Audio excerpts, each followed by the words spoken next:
Vice president Narsimhulu, అదేవిధంగా ward member Lal బాషా, వీళ్ళతో పాటు దాదాపుగా ఇంకా 40 కుటుంబాలు ఈరోజు తెలుగుదేశం పార్టీలోకి రావడం నిజంగా చాలా సంతోషంగా ఉంది. అన్ని గ్రామాలు, ముఖ్యంగా చాగల్మరి మండలం చూస్తుంటే గెలుపు ఆల్రెడీ వచ్చేసింది. మెజారిటీ మీద మా వాళ్ళు కష్టపడుతున్నట్టుగా ఈరోజు ఒక పండుగ వాతావరణం ప్రతి ఒక్క గ్రామంలో కనపడుతుంది. ఈరోజు పార్టీ మారిన ప్రతి ఒక్కరికి పేరు పేరున నేను నమస్కారాలు తెలియజేసుకుంటూ వాళ్ళకి స్వాగతం పలుకుతున్నాను.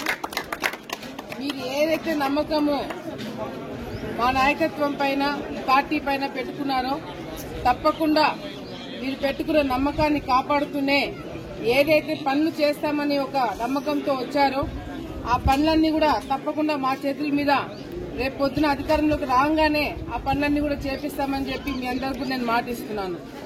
ఎందుకు ఆ పనులు చేయగలుగుతామన్నంత నమ్మకం ఎందుకు ఉందంటే ఈరోజు ప్రజల కోసం కష్టపడుతున్నాము, ప్రజా సమస్యల కోసం కష్టపడుతున్నాము. ఏ గ్రామంకి వెళ్ళినా మేము తప్ప ఇంకెవరు పనులు చేయలేరు అనే ఒక నమ్మకం ఈరోజు ప్రజలకి మా మీద వచ్చింది. ఈ 5 సంవత్సరాలు ప్రజలందరూ కూడా జగన్మోహన్ రెడ్డి గారు వస్తే మాకు మేలు జరుగుతుంది, జగన్మోహన్ రెడ్డి వస్తే గ్రామాల రూపురేఖలు మార్చేస్తాడని ఒక నమ్మకంతో అందరూ కూడా పాపం నమ్మి ఓట్లేసినారు. ఈరోజు నమ్ముకున్న ప్రజలని ఏ విధంగా జగన్మోహన్ రెడ్డి గారు ఇక్కడ స్థానికంగా గెలిచిన ఎమ్మెల్యే కావచ్చు, ఎమ్మెల్సీ కావచ్చు, ఏ విధంగా ప్రజలని పీడిస్తున్నారో, ప్రజలను ఇబ్బందులు పెడుతున్నారో, ప్రజలకి ఏ పని కూడా చేయకుండా ఈరోజు ఏసీ రూమ్లలో కూర్చొని వాళ్ళు కాలక్షేపం చేస్తున్నారు. ఈరోజు ప్రజలందరూ కూడా మళ్లీ తెలుగుదేశం పార్టీ ప్రభుత్వం వస్తేనే మనకి మేలు జరుగుతుందని ఈరోజు అందరూ కూడా నమ్ముతున్నారు. నాయకులందరూ కూడా సర్పంచులు గెలిచిన వాళ్ళు కావచ్చు, వైస్ ప్రెసిడెంట్లు కావచ్చు, వార్డు మెంబర్లు కావచ్చు, ప్రతి ఒక్కరు కూడా మనము గ్రామాలలో గౌరవంగా ఉండాలి అంటే మనం గెలిచిన తర్వాత ఏ పని కూడా ఈ 5 సంవత్సరాలు చేయలేకపోయినాము. మళ్లీ తెలుగుదేశం పార్టీ హయాంలో ఉంటే గౌరవంగా మనం నాయకత్వం నిలబెట్టుకుని 10 మందికి సేవ చేయడానికి అవకాశం తెలుగుదేశం పార్టీ ఇస్తుందని ఒక నమ్మకంతో ఈరోజు వీళ్ళందరూ కూడా రావడం జరుగుతుంది. ఇంకా చాలా మంది భయపెట్టించి భయభ్రాంతులకు గురి చేసి ఇప్పుడు కూడా ఒక వార్డు మెంబర్ రావాలనుకుంటే వాళ్ళని ఎత్తుకొని పోయినారు. ఎన్ని రోజులని తీసుకుపోతారో, ఎన్ని రోజులను దాచిపెట్టుకుంటారో, ఎన్ని రోజులని భయభ్రాంతులకు గురి చేస్తారు. భయము ఆల్రెడీ మీ మీద భయం పోయింది, మీ మీద ఇప్పుడు అందరూ కూడా జాలి కలుగుతుంది. అయ్యో పాపం ఇంకా ఏంటి వీళ్ళ పరిస్థితి అని అనుకునే స్థాయికి రోజు మీరు దిగజారిపోయినారని చెప్పి కూడా ఈ సందర్భంగా తెలియజేసుకుంటున్నాం. ఈ 5 సంవత్సరాల్లో కొత్త పాత తేడా లేకుండా ప్రతి ఒక్క కార్యకర్త కూడా కష్టపడిన వాళ్ళు, ఇప్పుడు వచ్చిన వాళ్ళు అందరం కూడా ఒక కుటుంబంలాగా కలిసికట్టుగా పనిచేసి వచ్చే రోజుల్లో గ్రామ అభివృద్ధి కోసం మనం అందరం కూడా కృషి చేయాలని చెప్పి కూడా ఈ సందర్భంగా తెలియజేసుకుంటూ మరొకసారి ఇక్కడికి విచ్చేసి పార్టీ మీద నమ్మకంతో, నా నాయకత్వం మీద నమ్మకంతో పార్టీ మారిన ప్రతి ఒక్కరికి పేరు పేరున నేను ధన్యవాదాలు తెలియజేసుకుంటున్నాను. ఈరోజు జగన్మోహన్ రెడ్డి గారి రాష్ట్రాన్ని రాక్షస పరిపాలన కింద మార్చడం జరిగింది. ఎక్కడ చూసినా కూడా ఈరోజు ఎమ్మెల్యేలు రౌడీలుగా, గూండాలుగా తయారయ్యి ప్రజల్ని ఇబ్బందులు పెడుతున్నారు. ఈ 5 సంవత్సరాలు ఎట్లోగా నిద్రపోయినారు. ఎన్నికలు వస్తున్నాయి, తిరగాలనే ఇంగిత జ్ఞానం కూడా లేకుండా ఈరోజు ఎమ్మెల్యే కాలక్షేపం చేస్తున్నాడు. ఎందుకు అంటే టికెట్ ఇంకా వాళ్ళకి అనౌన్స్ చేయలేదు కాబట్టి తిప్పలు పడుతున్నారు. ఆయనకిస్తారా, అక్కకిస్తారా, కొడుకుకిస్తారా, ఎవరికిస్తారా తెలియకుండా ఈరోజు జగన్మోహన్ రెడ్డి గారు అధికారం పైన అంత నమ్మకం ఉంటే, ఈ 5 సంవత్సరాలు మీరు కరెక్ట్ గా నాయకత్వం చేసింటే, ఈ 5 సంవత్సరాలు ప్రజల కోసం మీరు కష్టపడింటే ఈ పార్టీకి టికెట్లు ఎప్పుడూ అనౌన్స్ చేసిండాల. ప్రతిపక్షంలో ఉండి కేసులు వేయించుకొని ఇబ్బందులు పడి కష్టాలు పడి మా టికెట్లు మేము అనౌన్స్ చేయించుకున్నప్పుడు అధికారం పార్టీలో ఉండి మీరు ఎందుకు అనౌన్స్ చేయించుకోలేకపోయినారంటే కేవలం మీరు పనులు చేయలేదు, ప్రజల్ని ఇబ్బందులు పెట్టినారు. మీ కార్యకర్తలు మిమ్మల్ని నమ్ముకున్న వాళ్ళని మీరు వాళ్ళ భూములు కబ్జా చేసినారు, వాళ్ళని ఇబ్బందులు పెట్టారు. కాబట్టి ఈరోజు మీ పార్టీలో ఉన్న మీ జగన్మోహన్ రెడ్డికే మీ మీద నమ్మకం లేకుండా పోతుంది. సో దయచేసి ప్రజలందరూ కూడా ఆలోచించండి. మీకోసం పనిచేసే వాళ్ళు కోట్లేయండి, మీకోసం కష్టపడే వాళ్ళు కోట్లేయండి. ఈ 5 సంవత్సరాలు మేము ఎన్ని ఇబ్బందులు పడినా, ఎన్ని కష్టాలు పడినా, మా వాళ్ళు ఏం చేసినా కూడా ఈ రోజు మేము ప్రజల కోసం మాత్రమే పనిచేయడం జరిగింది. ఇంకా చాలా మంది వచ్చే వాళ్ళు ఉన్నారు, చాలా మంది రావాలనుకుంటున్నారు. ఎవరైతే చిన్న చిన్న ఆలోచనలు మేము రాణిస్తామా రానివ్వమా, మేమేమన్నా మనసులో పెట్టుకుంటామా ఏమన్నా అనుకుంటే మాత్రం దయచేసి అవన్నీ కూడా మనసులో నుంచి తీసేయండి.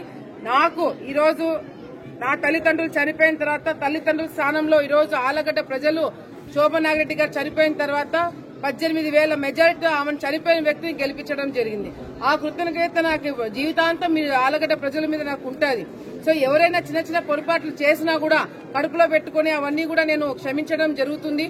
తప్పకుండా మనమంతా ఒక కుటుంబంలాగా కలిసి ఉండాలా, మనము ఏ విధంగా ముందుకు వెళ్లాలనే ఒక ఆలోచన మాత్రమే నాకు ఉంది తప్ప ఎవరిని కూడా ఇబ్బంది పెట్టే ఆలోచన నాకు లేదని మరొకసారి తెలియజేసుకుంటూ, ఇంకా ఎవరైనా రావాలనుకుంటే తప్పకుండా మేము స్వాగతం పలుకుతున్నామని చెప్పి కూడా సందర్భంగా తెలియజేసుకుంటూ, మరి ఈరోజు అన్ని గ్రామాల్లో కూడా మేము మాటిస్తున్నాము. అన్ని గ్రామాలలో తాగునీటి సమస్య ఉంది. ప్రతి ఒక్క గ్రామంలో ఈ రోజు తాగునీటి సమస్య లేని గ్రామం అనేది ఎక్కడ కూడా లేదు. మేము వచ్చిన తర్వాత మీ అందరికి ప్రజలందరూ కూడా మాటిస్తున్నాము, ఇంటింటికి కుళాయి ఇప్పిస్తాం. తాగునీటి సమస్య ఆలగడ్డ ప్రాంతంలో మళ్లీ రాకుండా చేయడానికి అన్ని విధాలుగా కూడా మేము కృషి చేసి ఎన్ని కోట్లైనా సరే ఖర్చు పెట్టించి మరి తప్పకుండా తాగునీటి సమస్య ఆలగడ్డ ప్రాంతానికి లేకుండా చేస్తామని ప్రజలందరూ కూడా నేను మాటిస్తున్నాను.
mana tadi kan ముందు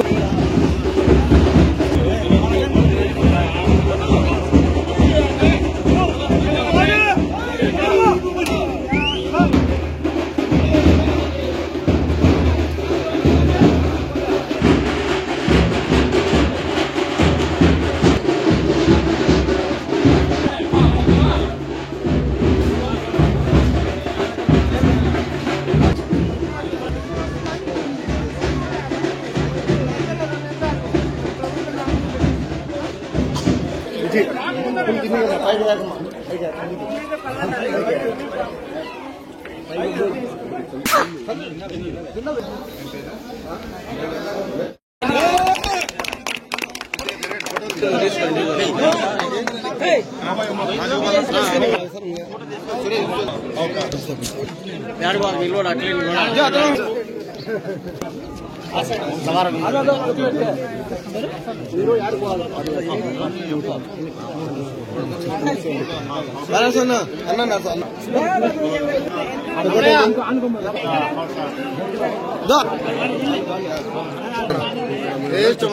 ఇది రజకులు మొత్తము అది ముందర